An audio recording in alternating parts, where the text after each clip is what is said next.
How to hide notifications content on Truecaller. Hello guys, in today's video I'm gonna show you how to hide this easy and quick.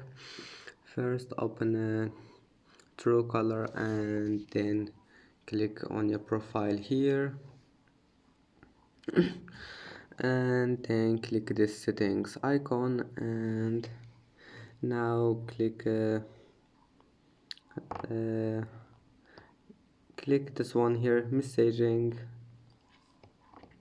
and then click password lock, enable it, and then here we'll find it, hide notification content.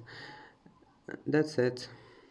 And that's it for today's video. If you like this video, please don't forget to like and don't forget to subscribe, and thank you for watching this video until the end, and see you in the next video.